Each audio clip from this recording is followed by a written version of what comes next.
Panasonic.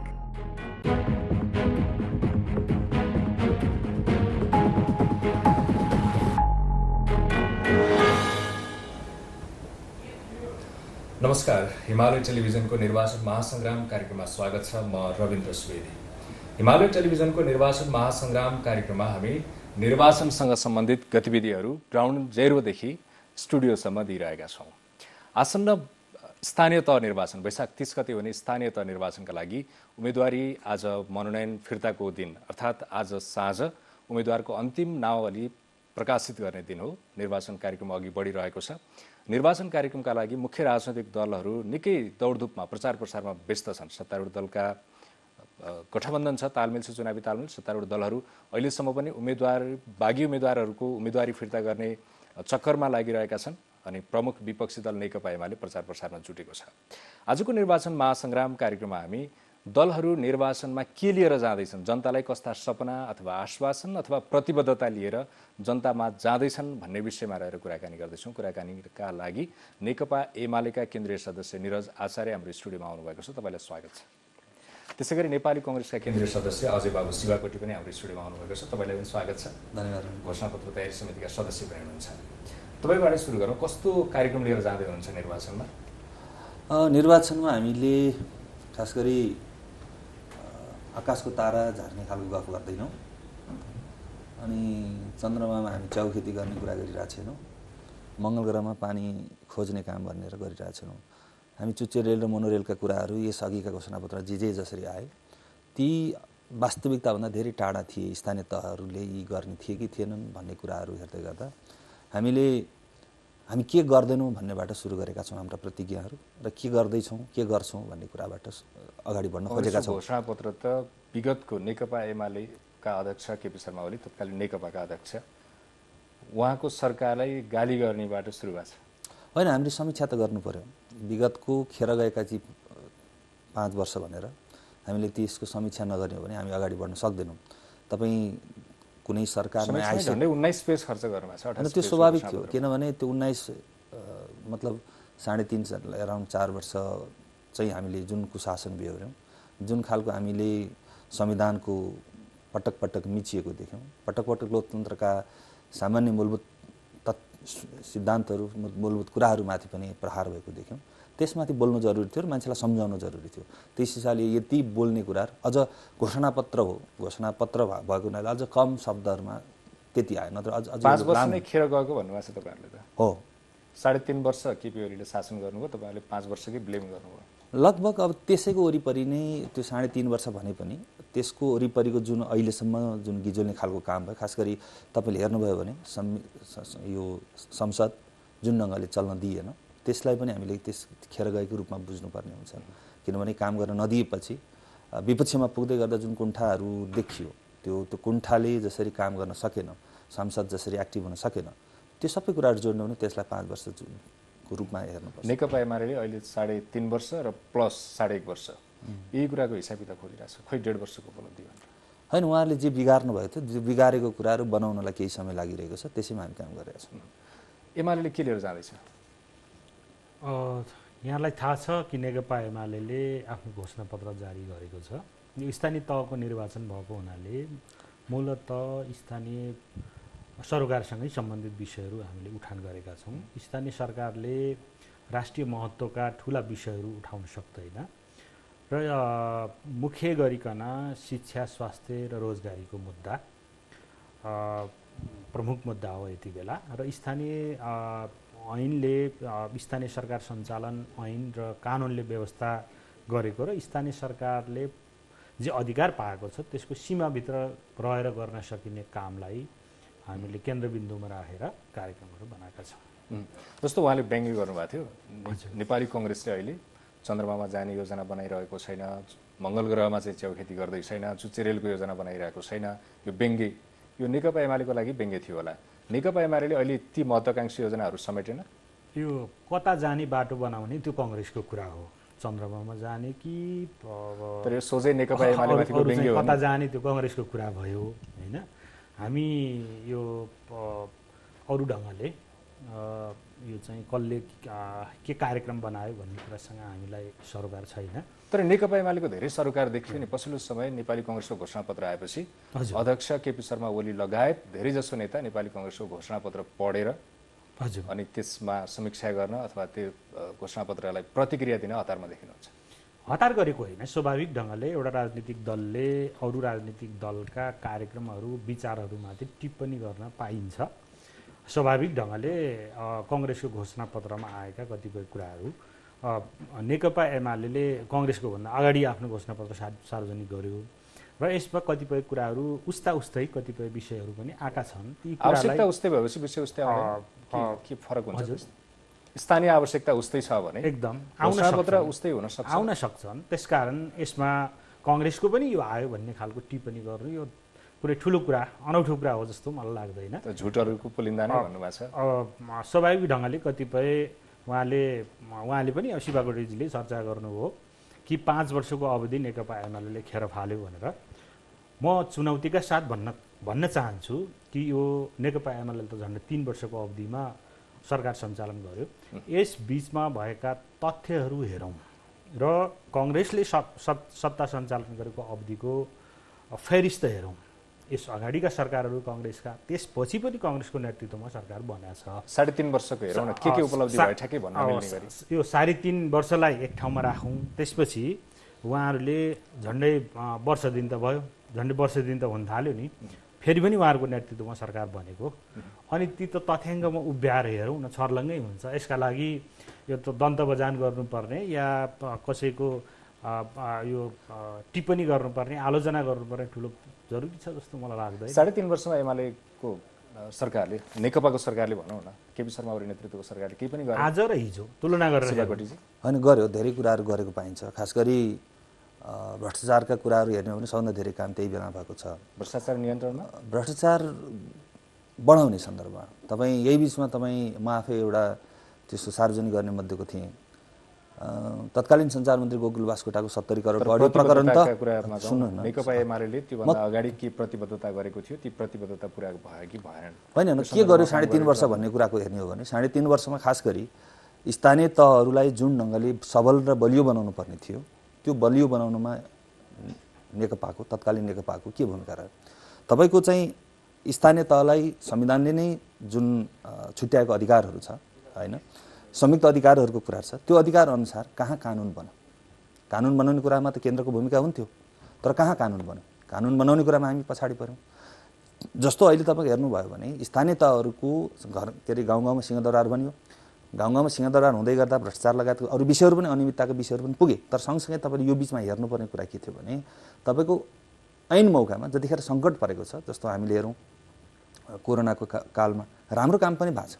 तर यति हुँदाहुँदै त्यो स्थानीय तहलाई बलियो बनाउने, सुदृढ बनाउने तपाईँ संहिताको त्यो साँच्चीकै उसो हो भने, तपाईँले मनदेखि नै संहिताको तपाईँ त्यसमा चाहनुहुन्थ्यो भने त्यो संहिताको यो जुन हामी 3 तहको व्यवस्था गरेका छ नि, 3 तहको व्यवस्था अनुसार त्यो स्थानीय तहलाई बलियो बनाउन, कानुन बनाइदिनुपर्छ भन्ने कुरामा हामीले ध्यान पुग्नु पर्दैन थियो। वर्षमा चाहिँ के भयो? शेरबहादुर देउवा नेतृत्वको सरकार बनिसकेपछि कति कानुन बन्ने संहितालाई बलियो बनाउनका लागि, स्थानीय तहलाई बलियो बनाउनका लागि? तपाईँले हेर्नु भएको छ त, नेपालको इतिहासको सबभन्दा लामो संसद अवरुद्ध यही कालमा भइरहेको छ।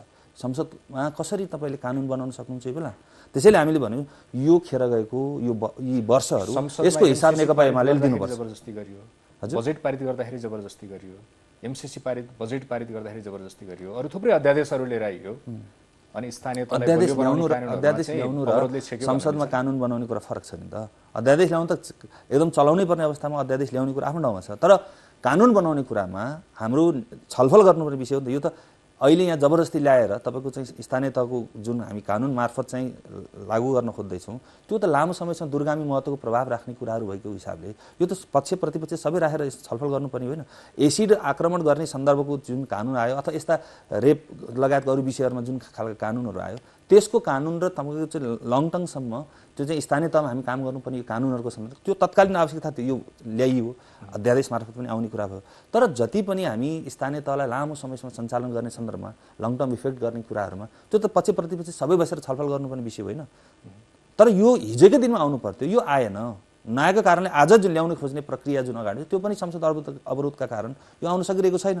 त्यसैले अहिले हामीले हेर्नुपर्ने कुरा के हो भने अहिले अब यसपछि जुन स्थानीय तहको निर्वाचनपछि फेरि पनि संसद बस्ला, संसद बस्दै गर्दा उहाँहरूले फेरि पनि अवरोध गराउन एउटा कुरा होला। तर त्यो अवस्थामा हामी पहिला कानुनबाट स्थानीय तहहरूलाई इम्पावर गर्ने कुराहरू गर्नुपर्छ। एक, किनभने शिक्षाको, स्वास्थ्यको लगायतका जे जति विषयहरू छन् ती धेरै हाम्रो सेवा प्रवाहसँग जोडिएको छ नि त। स्थानीय तहको सबै कामहरू त सेवा प्रवाहसँग जोडिएको छ। त्यो सेवा प्रवाहलाई घर घरमा पुर्याउने, ज्येष्ठ नागरिकहरूदेखि अरू विषयहरूलाई घर घरमा पुर्याउने, उनीहरूको स्वास्थ्य उपचारको व्यवस्था गर्ने, शिक्षाको व्यवस्था त्यही अनुसार गर्ने। अहिले हेर्नुहोस् त, शिक्षामा तपाईँको एउटा पालिकाको तहबाट चाहिँ इक्जाम हुन्छ, के अरे उसले चाहिँ त्यो कोर्स अफ स्टडीहरू बनाउनुदेखि लिएर किताबहरूको बारेमा निकाल्छ, प्रदेशले के अरे इक्जाम लिँदो रहेछ भनेपछि त्यहाँको अहिले हामीले यो घोषणापत्रको उसका बनाउने क्रममा पनि धेरै ठाउँबाट यस्ता सुझाव आएको थिए। तपाईँको जसले चाहिँ कोर्स बनाउँछ त्यसैले के अरे इक्जाम लिने वातावरण भए पो त्यसको चाहिँ क्वालिटीको कुराहरूमा त्यो एकरूपताको कुरा हुन्छ। अनि एउटा पालिकाले एउटा तहको किताब पुस्तक बनाउँछ अथवा त्यसको कोर्स अफ स्टडी एउटा हुन्छ, अनि प्रदेशले दिइसकेपछि तपाईँको त्यहाँभित्रै पनि तपाईँको प्रदेशभित्रका पालिकाहरूमै पनि समस्या आउँदो रहेछ भन्ने कुराहरू चाहिँ धेरै ठाउँबाट आएको थियो शिक्षकहरूको, अरू शिक्षा क्षेत्रमा काम गर्ने साथीहरूबाट। भनेको यस्ता कुराहरू जुन हामीले काम गर्नुपर्ने हो त्यो रियलमा हामी काम गर्ने ठाउँमा भन्दा पनि गाउँ गाउँमा सिंहदरबार भनियो, तर सिंहदरबार सँगसँगै गएका विकृति विसङ्गतिले जुन जरा गाड्यो त्यो जरा गाडेको कुरामा हामी त्यसैमा रमायौँ, त्यसैबाट चाहिँ बरु लाभान्वित हुन खोज्यौँ होला। तर योबाट हाम्रो स्थानीय तहहरू बलियो बनाउने कुरामा पनि हाम्रो ध्यान जान सकेन। हजुर, के भयो स्थानीय तहलाई कति बलियो बनायो हामीले 3.5 वर्षमा?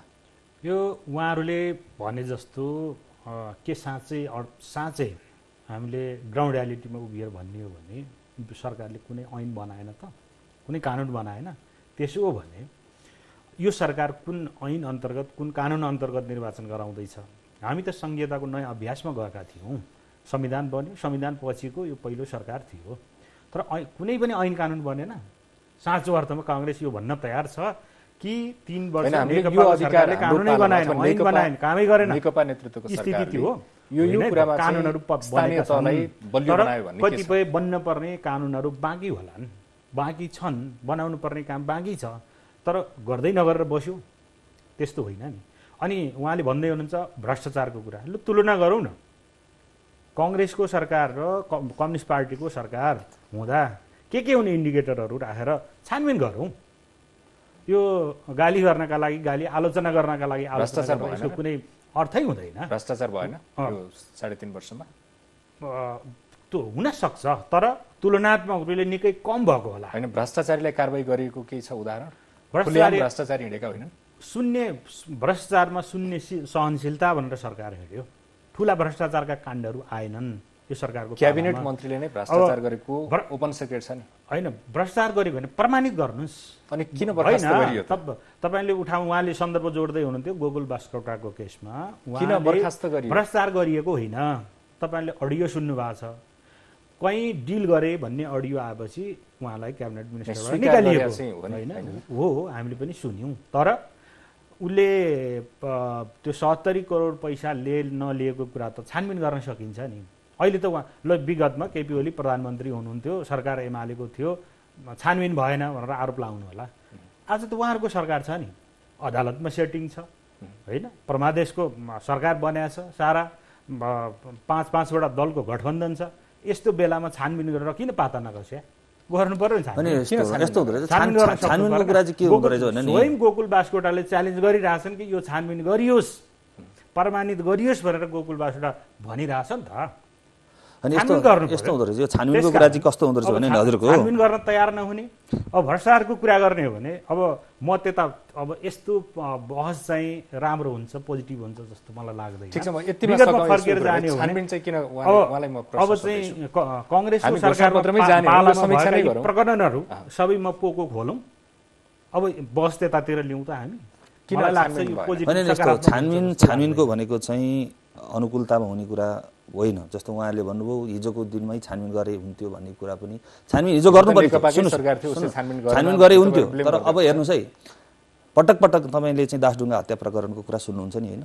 केपी ओली ती 3 वर्ष हुनुभयो, त्योभन्दा अगाडि पनि प्रधानमन्त्री हुनुभयो, अहिले स्वयं राष्ट्रपति, उहाँको धर्मपत्नी राष्ट्रपति हुनुहुन्छ। तर अहिलेसम्म दासढुङ्गा प्रकरणको छानबिन भयो त? दासढुङ्गा छानबिन गर्न कसले रोकेको थियो? त्यसरी सोध्ने भने त्यो एउटा प्रक्रियामा छिरिसकेपछि, जस्तो अख्तियारमा पनि रोक्न कसले लगायो? हिजोको दिनमा सत्ताको प्रयोग दुरुपयोग गरेर अहिले पनि अख्तियार दुरुपयोग अनुसन्धान आयोगमा जुन किसिमले यो प्रक्रिया अगाडि बढ्न खोज्दै गर्दा त्यहाँ रोक्न को गएको थियो? आज सबभन्दा धेरै भ्रष्टाचार हुँदै गर्दा भ्रष्टाचारको रोक्ने, भ्रष्टाचारलाई चाहिँ संरक्षक बनेर केपी ओली जसरी लाग्नु, अहिले हेर्नुहोस् न, मिटु अभियानको केशव विस्थापितमाथि यत्रो ठुलो आरोप लगाइरहेको रहेछ। के हो मिटु अभियान? यो यस्तो गर्ने, चुनावको बेलामा प्रोपोगन्डा गर्ने भन्ने ढङ्गले यो मिटु अभियान एउटा महिलाहरूले यो प्रश्न उठाइरहेका छन्, क्वेसन उठिरहेको छ, आम नागरिकले यो प्रश्न उठाइरहँदाखेरि त्यो मिटु के हो मिटु अभियान भनेर यो आम महिलामाथिको ठुलो अपमान स्वयं केपी ओलीले संरक्षक भएर गरिरहनु भएको छ नि त।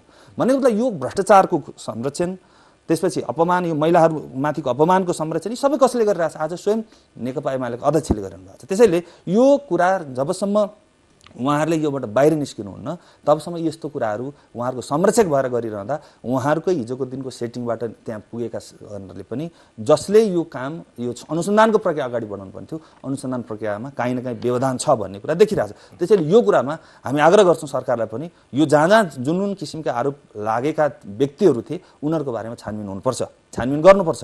किनभने यो छानबिन नगर्ने हो भने यो चाहिँ बाहिर डुक्रेर हिँडेर मात्र काम छैन, उहाँहरूलाई डुक्रेर हिँड्ने अवस्था दिनुहुन्न।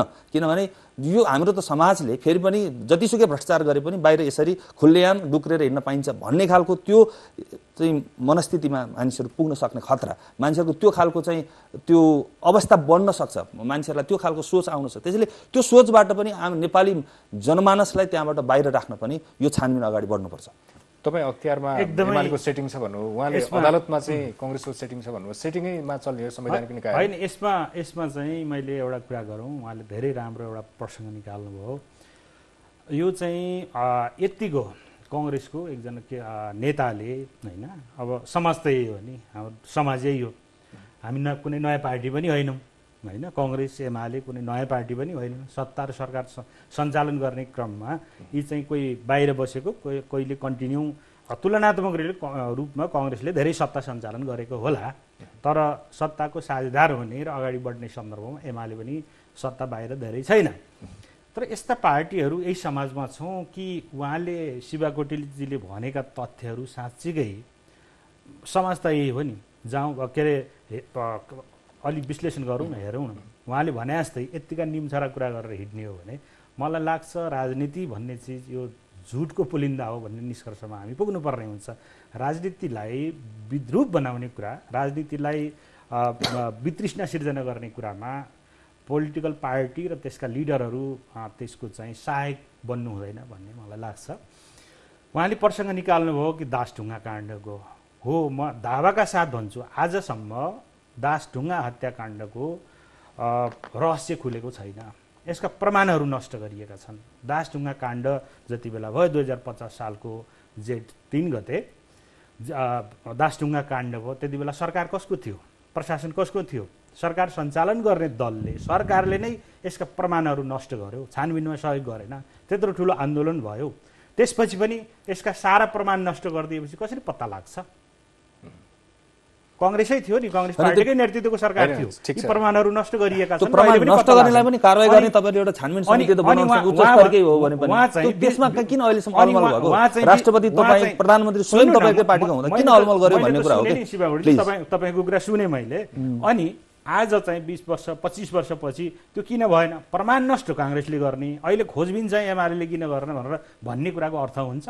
दोस्रो कुरा, एमाले चाहिँ भ्रष्टाचारमा संलग्न भयो, डुक्रेर बाहिर के अरे नेताहरू हिँडे, अब कारबाही भएन भने छानबिन गरौँ न। अब यही समाज हो नि। हिजो कांग्रेस पार्टीको नेताहरू, सरकारमा मन्त्री चलाएको नेताहरू, अख्तियारले पाता कसेर खुम्बाद खड्गा जेल बसे होइन, पूर्णबार के अरे मलाई गोविन्दराज जोशीहरूदेखि तमाम नेताहरू, चिनी विभागले तमाम नेताहरू जेल कसका बसे धेरै। अख्तियारले छानबिनमा दोषी करार भएर अख्तियारमा एमालेको कतिजना मन्त्रीहरू अहिलेसम्म कारबाहीमा परेका छन्। हेरौँ न, एमाले त छुटकारा पाउँदैन र अख्तियारमा पाउँदैन। एमाले भएका हुनाले होइन नि, भ्रष्टाचारमा संलग्न, बालुवाटार जग्गा प्रकरण होइन र भ्रष्टाचारमा संलग्न कारबाही गरौँ।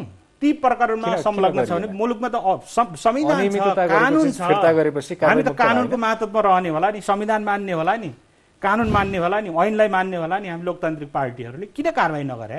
यदि एमालेका मन्त्रीहरू भ्रष्टाचारमा संलग्न छन् भने एमाले भएका हुनाले उनीहरूलाई छुट हुने होइन होला नि त। कांग्रेसका नेताहरू भट्टाबाट जेल जाने, एमालेका चाहिँ बाहिर बस्ने हुन्थेन होला नि। उनीहरू भ्रष्टाचारमा संलग्न नभएका हुनाले कांग्रेस जस्तो पार्टीले संयन्त्रले छोड्थ्यो होला एमालेहरू भ्रष्टाचारमा कहीँ छिसिक्क लाग्यो भए छोड्दैन थियो नि त, हालिहाल्थ्यो नि जेल। किन एकजना मन्त्री जेल गएन? किन एमालेका नेताहरू कारबाही परेनन्? त्यो त छ, तपाईँहरूसँग प्रमाण छ, तथ्य छ भने अदालत छ, अख्तियार छ, सारा संयन्त्रहरू छन् नि हामीले बनाएका, लोकतन्त्रले बनाएका। त्यहाँ जाउँ, कारबाही प्रक्रियामा जाउँ। यो चाहिँ जिब्रोको स्वादका लागि कहीँ बहसमा भनिदिने विषय हो जस्तो मलाई लाग्दैन। मैले यसमा जोडेको थिएँ तपाईँले बालुवाटार जग्गा प्रकरणमा विष्णु पौडेल मुछ्नु भएन? विष्णु पौडेल उहाँको नाम जोडिएर आयो होइन, उहाँले जग्गा फिर्ता गरेकै होइन, जग्गा फिर्ता गरे हो। यो त उहाँको भ्रष्टाचार गरेको पैसा फिर्ता भएपछि कारबाही मुक्त हुने हो। कारबाही त मैले गर्ने हो र तपाईँले गर्ने हो र अख्तियार छ, अदालत छ कारबाही गर्ने। त्यसो भएपछि हाम्रो पार्टी पनि यही कुरा हो के सेटिङमा किन काम कारबाही भइरहेको छैन भन्ने कुरा होइन। ईश्वर पोखरेल स्वयं ट्याङ्कीमा पैसा लुकाएको भनेर त्यत्रो कुरा आएको थियो नि पहिलादेखि होइन। ट्याङ्कीमा पैसा लुकाउँछु होला तपाईँ जस्तो मान्छेले यस्तो लज्जास्पद तर्क गर्ने। लज्जास्पद होइन, यो आम नागरिकको बिचमा उठेको विषय हो।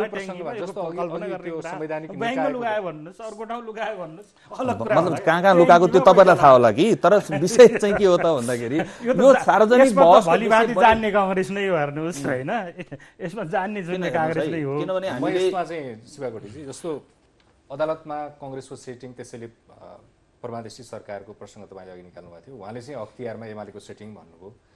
अदालतमा केही समय अगाडि नेकपा एमालेका एकजना नेताले हाम्रो सेटिङ भइसक्यो भनेर ट्विटरमा लेख्नु नै भएको थियो। ठिक छ, उहाँ नसम्झौँ, अहिले तपाईँले पनि सेटिङ भन्नुभयो। संवैधानिक निकायहरूमा दलहरूकै सेटिङ हो भन्ने कुरा त स्वीकार गर्न तयार हुनुहुन्छ नि तपाईँहरू? यति भएपछि संवैधानिक निकायहरूलाई संविधान बमोजिम चल्न दिनुपर्छ। अब त्यसमा सेटिङ गर्नु, सेटिङ को प्रक्रियाबाट चल्नु, संवैधानिक नियुक्तिहरूमा राजनीति हस्तक्षेप हुनु, यो चाहिँ गलत कुरा हो, गलत नजिर हो। यस्ता गलत अभ्यासहरू भएका छन्। हिजो कांग्रेसको बेला पनि कमजोरीहरू भएका छन्, एमालेको बेला पनि कमजोरीहरू भएका होलान्, अरू दलहरूले नेतृत्व गरेका बेला पनि कमजोरी भएका होलान्। तर संवैधानिक अङ्गहरूलाई संवैधानिक ढङ्गले नै चल्न दिनुपर्छ, राजनीतिक हस्तक्षेप मुक्त बनाउनुपर्छ भन्ने नै हाम्रो मान्यता हो। अघिको एउटा प्रश्नमा जोडे जस्तो 3.5 वर्षमा स्थानीय तहलाई हामीले बलियो बनाएनौँ भन्ने कुरा चलिरहेको थियो। कानुनी रूपमा बलियो बनाएनौँ, अधिकार जति दिनुपर्ने थियो संविधानले भनेअनुसार पनि दिएनौँ। केपी शर्मा ओलीले त कतिपय अधिकार त सेन्ट्रलाइज गर्नुभएको थियो। यो गलत कुरा हो होइन। जस्तो हो स्थानीय तहलाई संविधानले व्यवस्था गरे बमोजिमका अधिकारहरू छन्। स्थानीय सरकार हामीले हाम्रो संविधानले 3 तहको सरकारको परिकल्पना गरेको हो र 3 तहको सरकारको व्यवस्था छ। स्थानीय सरकार, प्रदेश सरकार र सङ्घीय सरकार। स्थानीय तह होइन, अब स्थानीय सरकार हो। स्थानीय सरकारसँग व्यवस्थापकीय अधिकार छ, कार्यपालिकीय अधिकार छ र न्यायिक अधिकार पनि छ होइन। यससँग सम्बन्धित भएर त्यसका ऐनहरू स्थानीय तहले बनाउनु पर्ने ऐनहरू स्थानीय तहले बनाएका छन्, कानुनहरू बनाएका छन्, पर्याप्त कानुनहरू बनाएका छन्। यद्यपि कतिपय कानुन बनाउन कतिपय पालिकामा बाँकी होलान्, तर पर्याप्त कानुनहरू बनेका छन्। कानुन नबनेका हुनाले रोकिएका केही कुराहरू होलान्। म ठ्याक्कै पोइन्टमा जान सकिनँ, तर स्थानीय सरकारले आफूले बनाउने कानुनहरू बनाएका छन्। प्रदेश सरकार यसमा चाहिँ कमी, सङ्घीय सरकारले बनाउने कानुनहरू ऐनहरू बनाएको छ। सङ्घीय सरकारले ऐन कानुन नबनाइदिएका कारणले तलका काम रोकिए भन्ने कुरा होइन। तर नयाँ अभ्यासमा हामी गएको हुनाले ढिला भयो कि समय लाग्यो होइन। त्यो नेकपाको पार्टी हेडक्वार्टरबाट निर्णय गरिदिएर त कानुन बन्दैन थियो नि त। कानुन बनाउने त्यसका प्रक्रियाहरू छन् होइन। ती प्रक्रिया गुजार्दै जाने क्रममा समय लाग्यो। झन्डै 1 वर्षको समयमा कानुनहरू बनाउन, कतिपय ऐनहरू बनाउन समय लाग्यो भनेर परियोजनाहरू खोसिए। त्यस सन्दर्भमा ऐन कानुनको अभावले कतिपय ठाउँमा फिर्ता भएका होलान्। तर ऐन कानुन बनिसकेपछि सुचारू पनि भएका छन्। ती फर्किए गए, सुचारू भएका छन्। तर केपी ओलीले स्थानीय सरकारका अधिकारहरू सेन्ट्रलाइज गरे नेतृत्वमा बसेर भन्ने कुरा सफेद झुट हो। यसमा कुनै दम छैन। होइन, यसमा चाहिँ कस्तो भने स्थानीय तहमा मात्र होइन, प्रदेशमा जुन 3.5 वर्षको हामीले हेऱ्यौँ, त्यो बिचमा पोखरामा तपाईँ 7वटै प्रदेशका सरकार, त्यतिखेरको चाहिँ प्रदेशको सरकार प्रमुखहरू, स्वयं मुख्यमन्त्रीहरू, उहाँहरू स्वयं बसेर तत्कालीन केपी ओली नेतृत्वको सरकारमाथि यो ठाउँमा हस्तक्षेप भयो भनेर पृथ्वी सुब्बा गुरुङ त्यतिखेर हुनुहुन्थ्यो मुख्यमन्त्री, उहाँहरू सहितको पोखरामा बसेको मिटिङको माइन्युट अहिले पनि तपाईँहरू हेर्नु होला, सार्वजनिक सञ्चार माध्यमै छ। भन्ने मतलब केन्द्र सरकारले प्रदेश सरकारको अस्तित्वमाथि हस्तक्षेप गर्यो, केन्द्र सरकारको अधिकार हस्तक्षेप गर्यो भनेर स्वयं नेकपा, तत्कालीन नेकपाकै नेताहरू समेतको नेताहरू मात्रै भएको उसले गरेको निर्णय। तपाईँको हेर्नुहोस् त, प्रदेश नम्बर 2 को अहिले जुन मध्य प्रदेश र केन्द्र सरकार बिचमा कति लामो समय चाहिँ माथापच्ची चल्यो। प्रहरीको त्यो चाहिँ उस गर्ने प्रदेशको प्रहरी राख्ने सन्दर्भमा कति बढी माथापच्ची भयो। मतलब केन्द्रले त्यो अधिकार दिएन हैन। मतलब स्थानीय तहमा पनि सेम खालको कुरा। अस्ति हामीले छलफलकै क्रममा बसिरहेका छौँ। केन्द्र जो संविधानले गरेको व्यवस्था अनुसार जुन खालका कानुन बनाउनु पर्ने थियो, कानुन बनाएर त्यो चाहिँ संविधान अनुसार कानुन बन्छ, ऐन अनुसार हुन्छ भनेको छ। ऐन बनाउनु पर्ने ठाउँमा सरकारले ऐन बनाइदिइरहेको छैन। ऐन नबनाइसकेपछि तलको त्यो संविधानको अवशिष्ट अधिकारहरू पनि प्रयोग गर्न पाइरहेको छैन उसले। त्यो नपाउँदै गर्दा अनि त्यसको अधिकार जुन स्थानीय तहले प्रयोग गर्थे, स्थानीय सरकारहरूले प्रयोग गर्थे, त्यो सबै केन्द्रबाट हुन थालिसकेपछि अब भन्नुहोस् त्यो हस्तक्षेप हो कि होइन, त्यो अधिकार खोज्ने कुरा। यसको मतलब के हो त भन्दाखेरि नेकपा एमाले बाहिर रूपमा जे भने पनि सारमा ऊ के गर्छ भने संघीयता विरोधी शक्तिको रूपमा, दलको रूपमा आफूलाई उभ्याइरहेको छ। त्यसैले यो संघीयता विरोधी दलको रूपमा आफूलाई उभ्याउँदै गर्दा यो चाहिँ अब मुखमा जे भने पनि भयो, तर व्यवहार त्यस्तो देखिरहेको छैन। विगतको व्यवहारले पनि देखिरहेको छैन। अब आउने पनि अहिले जसरी संघीयता विरोधीहरूसँग अनि यो चाहिँ फरक चाहिँ यो दक्षिणपन्थी शक्तिहरूसँग जसरी साँठगाँठ देखिन्छ, संविधान मास्ने खालको, संविधानलाई कमजोर बनाउने खालको जुन गतिविधि छ, त्यही गतिविधिवालाहरूसँग जुन खालको साँठगाँठ देखिन्छ, यो हिसाबले हेर्दै गर्दा नेकपा एमाले अहिले पनि संघीयताको विरोधमा, संविधानको मर्म र भावनाको विरोधमा अहिले पनि लागिरहेको छ भन्ने कुराको उसको गतिविधिले देखाइरहेको छ। त्यसैले तपाईँले अघि उहाँले दुईवटा कुरा पनि उठाउनु भएको छ। खास गरी नेकपा एमालेका अहिले पनि 3 जना नेताहरू, खास गरी तपाईँ हेर्नुहोस् घनश्याम भुसाल, त्यसपछि हाम्रो सुरेन्द्र पाण्डे अनि सँगसँगै अर्को चाहिँ हाम्रो अर्को एकजना नेता भीम रावल।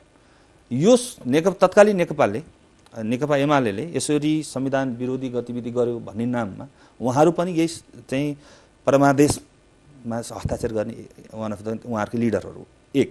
दोस्रो कुरा, उहाँहरूकै पार्टी आजको दिनमा हेर्नुहोस् तपाईँ त्यही नेकपा एमाले त्यही अदालतको, सर्वोच्च अदालतको आदेशपछि जन्मेको पार्टी हो। त्यसैले जुन परमादेशी भनिरहनु भएको छ, उहाँहरूको पार्टी स्वयं परमादेशबाट गठन भएको बनेको पार्टीले अर्को अदालतले दिएको आदेशअनुसार त्यसको एउटा प्रक्रियामा चाहिँ जुन खालको अहिले उसमा अगाडि बढ्यो, परमादेशी सरकार भनिरहनु भएको छ, त्यो स्वयं परमादेशी आदेशबाट बनेको पार्टीले सरकारमाथि यो टिप्पणी गर्न अलि सुहाउँदैन भन्ने। जस्तो संघीयता विरोधी भन्ने आरोप कांग्रेसले त लगाउँछ नि तपाईहरुलाई।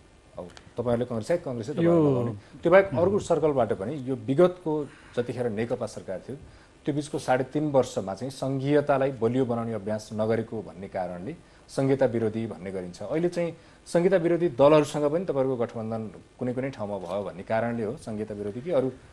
यो त एमालेलाई संघीयता विरोधी देख्ने, एमालेलाई गणतन्त्र विरोधी देख्ने, एमालेलाई लोकतन्त्र विरोधी देख्ने त यो त अब रतन्दो लागेकोले देख्ने अलग कुरा हो। नत्र भने राजनीतिक मैदानमा नेकपा एमाले यस्तो पार्टी हो जो जीवनभरि 73-74 वर्षको कम्युनिस्ट आन्दोलनको इतिहासमा लोकतन्त्रका लागि लडेको छ, गणतन्त्रका लागि लडेको छ। संघीयता कार्यान्वयन जसको नेतृत्वमा संघीयताको कार्यान्वयन गराएको छ उसलाई पनि संघीयता विरोधी देख्ने हो भने त यस्तो रोगको कहाँ उपचार हुन्छ मलाई चाहिँ थाहा छैन। तर नेकपा एमालेले नै संघीयताको कार्यान्वयन गराएको छ। हामीले अघि छलफल गर्यौं कि हामी संघीय लोकतान्त्रिक गणतन्त्र स्थापना भएपछि, संविधान बनेपछिको पहिलो सरकार भयो। पहिलो सरकार बन्दा कुनै ऐन कानुनहरू बनेका थिएनन्। 3 वटा सरकारको अभ्यास गर्ने सन्दर्भमा संविधान त बन्यो, ऐन कानुनहरू बनाउनु पर्ने थियो। यो बनाउने प्रक्रियामा जाँदा समय लाग्यो। समय लाग्ने दौडानमा झन्डै वर्ष दिनको समय त लाग्यो। 1 वर्षसम्म ऐन कानुनहरू निर्माण भएका थिएनन्। त्यस अवधिमा कानुनै नबनी, ऐनै नबनिकन यसले चाहिँ अधिकार खोस्यो भन्ने कुराको त अर्थ थिएन। जब ऐन कानुनहरू बने, स्थानीय निकायको जे संविधानले दिएको जे अधिकार छ त्यो अधिकारको प्रयोग सङ्घले गर्न पाउँछ। संविधान त कहीँ त्यस्तो व्यवस्था छैन। यदि त्यसो गरेको भए संविधानको कार्यान्वयन हुन्थ्यो, संविधानको कार्यान्वयन हुँदैन थियो। प्रदेशका सरकारहरूको प्रदेश सरकार बेग्लै सरकार हो, उसका निश्चित अधिकारहरू छन्। ती अधिकारको प्रयोग सङ्घले गर्न पाइन्छ। हजुर, यो 3-3.5 वर्षमा कति बलियो बनाइयो प्रदेश सरकारले? प्रदेश सरकारहरूको पनि समस्या त्यही हो। प्रदेशको नयाँ संरचना थियो, सरकार छ भन्ने टस हुन्छ। तर यो जसले जस्तो संघीयतालाई कमजोर बनायो भनेर जसले तर्क गरिरहनु भएको छ, यो कुरा बताइदिनुहोस् कि संविधानले प्रदेश सरकारहरूलाई दिएको कुन चाहिँ अधिकार निलम्बन गरौँ भन्ने प्रस्ताव गर्यो एमाले? संविधानमा संशोधन गरेर यो अधिकार कटाउँ भनेर कहाँ भन्यो एमाले? त्यही अधिकार चाहिँ दिइयो कि दिएन? अनि यो एमाले दिने कुरा थिएन नि त। संविधानमा जे व्यवस्था छ, सरकार संविधान त साझा दस्तावेज हो हैन? संविधान त हामी सबैले बनायौँ। संविधानमा जे व्यवस्था छ, संविधानमा भएको व्यवस्था मुताबिक नै प्रदेशका सरकारहरू चल्ने हो, स्थानीय सरकारहरू चल्ने हो। ती अधिकार त एमाले कटौती गर्न चाहेर कटौती हुँदैन थियो नि त। एमाले कटौती गर्ने सन्दर्भमा यो कुरा सोच्दा पनि सोच्दैन थियो। त्यही एमाले पार्टी हो कि स्थानीय हिजो विगतमा गणतन्त्र आउनु अगाडि जति बेला हामी बौद्धले प्रजातन्त्रको अभ्यास गरिरहेका थियौँ 2054 सालमा 52 सालदेखि स्थानीय स्वायत्त शासन ऐन कार्यान्वयन गराउने सन्दर्भमा निरन्तर बहस गरेर जब 51 को आफ्नो सरकार बनिसकेपछि आफ्नो गाउँ आफै बनाऊ जस्ता कार्यक्रमहरू अगाडि सारेर जनताका बीचमा तल जाने पछिल्लो 4.5 वर्षमा यी काम गर्ने त यही एमाले पार्टी हो नि। प्रदेश सरकारको औचित्यमाथि प्रश्न छ। प्रदेश सरकारहरूको औचित्यमाथि प्रश्नहरू उठेका छन्। प्रश्न गर्ने किन अवस्था आयो भन्नुहुन्छ भने पहिलो कुरा त समयमा ऐन कानुनहरू बनेन। दोस्रो, प्रदेशका सरकारहरू बनिसकेपछि काममा यो नयाँ हाम्रो निम्ति नेपालको सन्दर्भमा यो नयाँ अभ्यास पनि थियो। नयाँ अभ्यास गर्ने सन्दर्भमा तल पनि सरकार छ, स्थानीय सरकार, माथि सङ्घीय सरकार छ।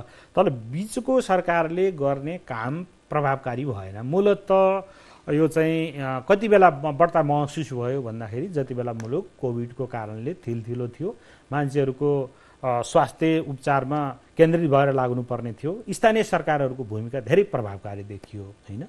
सङ्घीय सरकारको भूमिका पनि प्रभावकारी देखियो। तर त्यस ढङ्गले प्रदेश सरकारहरूको प्रभावकारी भूमिका भएन भन्ने प्रश्न उठ्यो। दोस्रो चाहिँ प्रदेश सरकारहरू सरकारका रूपमा मात्रै रहे, उनीहरूले कामलाई गति दिन सकेनन्।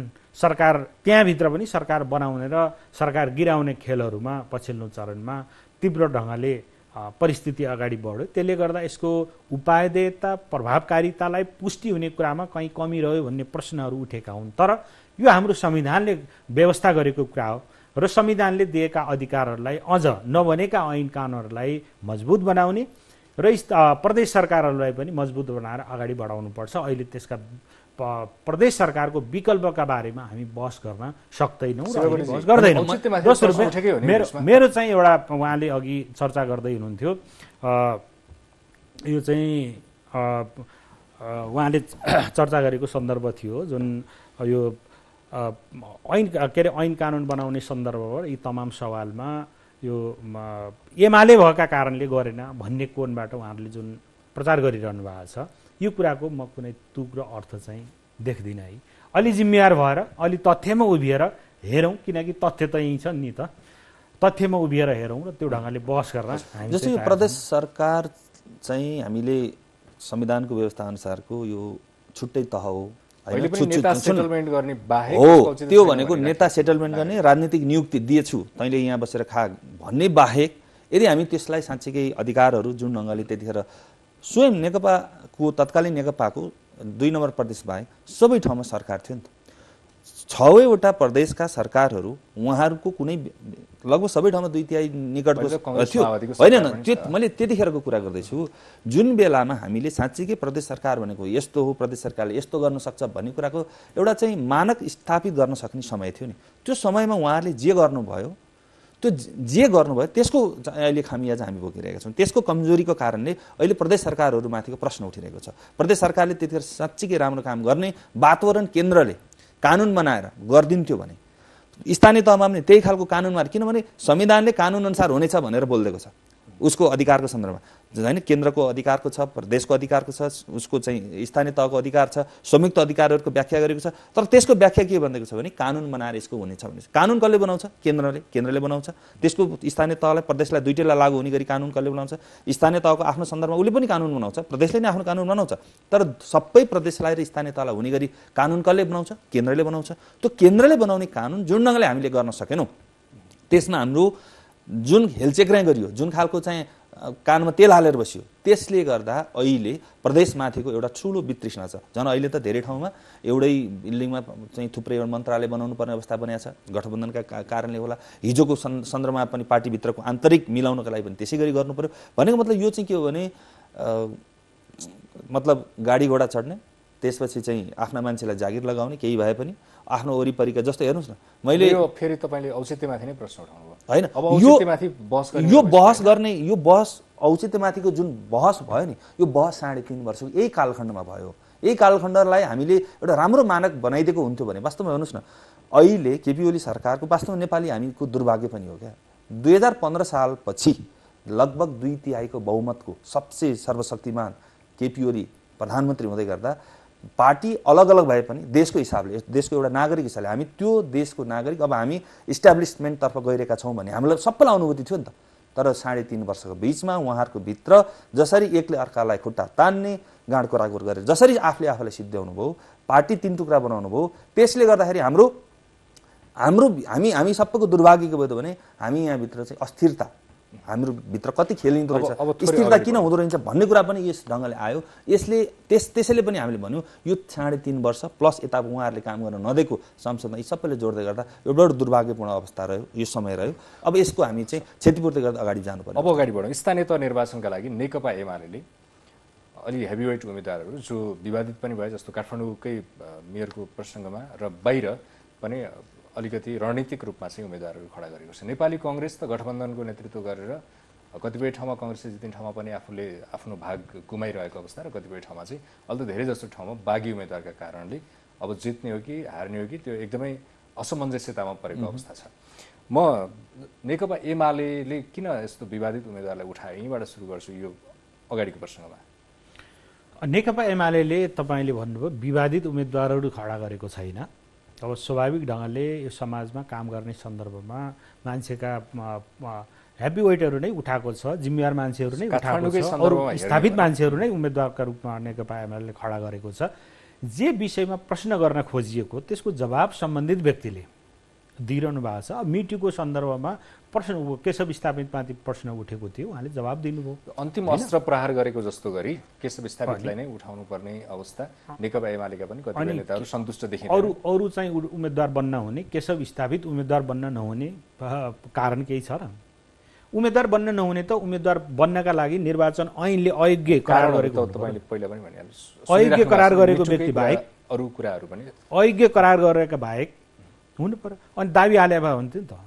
निर्वाचन आयोगले 13 गतेका दिन, 12 गते त उम्मेदवारी दर्ता गरियो, 13 गते बेलुका 5 बजेसम्म निर्वाचन ऐनले व्यवस्था गरे भन्दा बेगर व्यक्तिहरू उम्मेदवार भएको खण्डमा दाबी विरोध गर्न पाइन्थ्यो। दाबी हाले भए हुन्थ्यो नि त, छानबिन भएर खारिज भइहाल्थ्यो, अर्को मान्छे हुन पाइन्थ्यो, किन नगरे? त्यो दम छ, आँट छ। अनि विवादित व्यक्ति भनेर भन्ने, विवादित भयो त कानुन भवन कारबाही गर्न मिल्थ्यो, उम्मेदवारी खारिज गर्न मिल्थ्यो। आँट चाहिँ कोसँग हुनुपर्ने? मतदातासँग, नेकपा एमालेका अरू कार्यकर्तासँग, अरू कुनै होइन, जसले यो प्रश्न उठाइरहेका छन् एमालेका विरोधीहरूसँग त्यो आँट हुनु पर्थ्यो, छैन। अरू यो दन्त बजान गरेर के गर्नुहुन्छ? त्यो त तथ्य भइदिएको भए, होइन तथ्य भइदिएको भए, प्रमाण भइदिएको भए, कानुन बमोजिम गर्न सकिने अवस्था भइदिएको छोड्थे होला कसैले? जबकि एमाले सिद्ध्याउन भनेर यत्रो हैरान गरेर गठबन्धन बनाएका छन् साथीहरूले, होइन? गठबन्धन बनाएर यत्रो लागिरहेको साथीहरूले बाँकी राख्थे होला त? ठिक छ। बाँकी राख्नुपर्ने ठाउँ नभएका कारणले, एमालेमाथि प्रश्न उठाउने ठाउँ नभएका हुनाले, एमालेका उम्मेदवारहरूमाथि प्रश्न उठाउने ठाउँ नभएका कारणले बाँकी राखेन। मिटु अहिले निकालियो। त्योभन्दा अगाडि मिटु थिएन? मिटु क्याम्पेन चलाएको होइन, मलाई याद छ मिटु क्याम्पेनको बेला प्रश्नहरू उठेका थिए, केशवले जवाब दिनु पुरानो प्रश्न हो भन्ने स्वीकार्नुहुन्छ? होइन, पुरानो प्रश्न होइन, म यही समाजको मान्छे हुँ, सुनेको छु नि त मैले, तर यो कुरा चाहिँ उम्मेदवारको अयोग्यतामाथि किन उठाइएन र त्यो समय पनि गुज्रिसकेपछि आज चाहिँ किन उठाइयो भन्ने कुरा हो कि मेरो। केशव स्थापित अहिले पर्दामा आइसकेपछि उठायो होला। अब यसको जवाब मैले केशव स्थापितको लोकप्रियतासँग डराएर उठाइएको हो। केशव स्थासँग पराजित भइन्छ भन्ने डरले उठाइएको न हो। एकदम सफेद कुरा त यही हो नि त। म यसैमा जोड्न केशव स्थापितलाई चुनाव जित्न सकिन्न भन्ने कारणले उठाइएको हो। यसमा त अरु के दुविधा छ? 2054 सालको केशव स्थापित र 79 को केशव स्थापित र 2054 को काठमाडौँको नागरिक र 79 को काठमाडौँको नागरिक पनि धेरै परिवर्तन भइसकेको छ। यो कुरा सायद नेकपा एमाले यो भुल गर्छ। अर्को कुरा, जसरी मिटुकै आरोप लागेपछि केशव स्थापितले प्रदेश सरकारबाट राजीनामा दिनुपर्ने अवस्था आएको थियो। एउटा ठाउँमा गलत कुरा है, त्यो आरोपका कारणले राजीनामा गरे हैन। विषयहरू पनि छन् होला, तर मिटुको अभियान पनि त्यो बेलामा पनि थियो। त्यो बेलामा पनि उहाँले राजीनामा दिनुपर्ने अवस्था आयो। तर आज उनै मिटु अभियानका एकजना आरोपित दुईजना महिलाहरूले विभिन्न टेलिभिजन च्यानलहरुमा आएर आफ्नो कुरा राखिरहनु भएको छ। यत्रो एलिगेसन लागेको व्यक्ति जसरी शालीनतापूर्वक नै त्यसको प्रतिवाद पनि गर्न सकिन्थ्यो, जुन किसिमले आक्रामकता देखाएर उहाँले भने जस्तो निर्वाचन आयोगमा चाहिँ किन पुगेर? निर्वाचन आयोगमा पुग्ने कुराको त को जानुपर्ने, को जानु नपर्ने, कसले गर्नु नपर्ने त्यो अरूलाई नै छोड्दिउँ। तर व्यक्तिगत रूपमा कोही महिलाले यो संगीन आरोप कसैमाथि लगाइसकेपछि यसको आरोपको प्रतिवाद गर्ने नाममा उहाँले फेरि थप क्वेसन गर्ने मान्छेलाई तपाईको फेस त राम्रो छ तर थुतुनो ठिक छैन भन्ने ढङ्गले जसरी समग्र र हिंसाको उहाँले तिम्रो बारेमा म चाहिँ के भन्छ यो जुन खालको आरोप तपाईले यस्तो गर्दै थियो, यस्तो चाहिँ के भन्छ वेश्यावृत्ति लगायत तपाईले गर्थ्यो भनेर पत्रिकामा लेखाइदिउँ भन्ने धम्की पनि जसरी दिइरहनु भएको छ, यो नेपालको सम्पूर्ण महिलाहरूमाथिको ठुलो गम्भीर अपराध हो, आरोप हो। यो यस्तो खालको चाहिँ व्यक्तिलाई अहिले हामीले कम्तीमा काठमाडौँ जस्तो ठाउँको महानगरको मेयर बनाउने कुरामा आम नागरिकले सोच्नुपर्ने बेला हो। म एज अ भोटरको रूपमा त मैले त मत हाल्दिनँ, तर सँगसँगै एउटा महिलाहरूले त्यो सोच्नुपर्छ भन्ने हो। यो त कांग्रेसले त आफ्नै उम्मेदवारलाई हालोस्, कांग्रेसले चाहिँ केशव स्थापितले भोट हाल्नु पर्दैन। चिन्ह लिएर उम्मेदवारी दर्ता गरेकाहरूलाई कारबाही गर्ने धम्की दिइरहेछन्। आफ्नै पार्टीका कार्यकर्ताहरूलाई कारबाहीको धम्की रेगुलर दिइरहेछ, 5 दल मिलेर दिइरहेछन्। कांग्रेसका कार्यकर्ताहरूले उनीहरूको आफ्नै चुनाव चिन्हमा भोट हाल्न नपाउने, भोट हाले बापत कारबाही भोग्नुपर्ने अवस्था किन? यस्तो छ, त्यो चाहिँ गठबन्धनको हाम्रो जुन खालको चाहिँ भागबण्डा थियो तालमेलको उसमा, त्यसमा चाहिँ कतिपय ठाउँमा कांग्रेसले आफ्नो ढङ्गले उम्मेदवार उठायो, कतिपय ठाउँमा माओवादीले उठायो, कतिपय ठाउँमा समाजवादीले उठायो, सबैले आफ्नो ढङ्गले उठायो। तर कतिपय ठाउँमा त्यो टिकट वितरणकै नोमिनेसनकै गर्ने बेलामा सब मिलेको ठाउँमा मिलिहाल्यो, नमिलेको ठाउँमा पछि पनि। त्यही भएर यो 16 गतेसम्मको टाइम, आजको 5 बजेसम्मको टाइम थियो नि त। त्यसैले यो 5 बजेको आजको सम्मको टाइमलाई हेर्ने हो भने कसको ठाउँमा को, कसको ठाउँमा के भन्ने ढङ्गले मिलाउनका लागि तोकिएको यो समय हो हैन। त्यो हाम्रो हिसाबले त्यसरी भयो, अरू पार्टीले पनि त्यसै गरी मिलाइरह होला, कतिको झिक्ने होला। जस्तो अझै मैले दोलखामै देखिरहेको थिएँ, एकजना चाहिँ आफ्नै उम्मेदवारलाई फिर्ता गरेर स्वतन्त्र उम्मेदवारलाई सहयोग गरेको कुरा पनि अघि देखिरहेको थिएँ, स्वयं नेकपा एमालेको तर्फबाट हैन। भनौँ यस्तो धेरै ठाउँमा भइरहेको छ। त्यसैले यो कहाँ कसले निकाल्ने तालमेल गरेको त्यसै कारणले हो। आखिर गठबन्धन गरेर तालमेल गरिसकेपछि जित्नका लागि पनि गरिरहेछ भन्ने हिसाबले हेर्ने हो भने एमालेले पराजित गर्नकै लागि त्यत्रो धेरै गर्नुपर्ने होइन। संविधान मास्ने ढङ्गले लोकतन्त्र विरोधी हरकत गर्ने यो पार्टीको जसरी ठुक्रेर आएका दलहरू छन् हैन, एमालेबाट समाजवादी अनि प्लस माओवादी नेकपाबाट छुटेर आएको, सबै एक ठाउँमा आउँदै गर्दा यो चाहिँ पश्चगामी सोच राख्नेहरूसँग भन्दाखेरि पनि अग्रगामी सोच राख्नेहरूसँग मिल्नुपर्छ भन्ने ढङ्गले नै यो तालमेल भएको हुनाले तालमेल गरेपछि त जित्नुपर्छ चुनावको सन्दर्भमा, त्यो जित्ने सन्दर्भबाट यो कुरा भइरहेछ। त्यसैले अहिले कतिपय सन्दर्भमा हाम्रा साथीहरूले उम्मेदवारी दिने कुराबाट वञ्चित रहे, कतिपय साथीहरूको फिर्ता पनि हुने अवस्था भएको छ। ती सबै कुरालाई हामीले विथ ड्यु रेस्पेक्ट सबैलाई हामी सम्मान पनि गर्छौँ, माफी पनि माग्न चाहन्छौँ र तपाईँ हामी एउटा लक्ष्यका साथ अगाडि बढे हुनाले कतिपय चाहिँ यी कुरालाई पनि आत्मसात गर्दै पार्टीको निर्णयमा साथीहरू उभिनुहुन्छ भन्ने लाग्छ। हस् कार्यक्रममा आइदिनु भयो, धेरै धेरै धन्यवाद। धेरै धन्यवाद रविन्द्र। हस् निरजी, तपाईँलाई पनि धेरै धेरै धन्यवाद। हामी निर्वाचन महासंग्राम कार्यक्रम अन्तर्गत फेस टु फेस कार्यक्रममा थियौँ र निर्वाचन महासंग्राम कसरी अगाडि जाँदैछ, दलहरूका के छन् घोषणापत्र भन्ने सन्दर्भमा कुरा गर्न खोज्दै थियौँ, तर समीक्षा बढी भयो। आजको निर्वाचन महासंग्राम कार्यक्रमबाट म रविन्द्र सुवेदी बिदा हुन्छु। नमस्कार।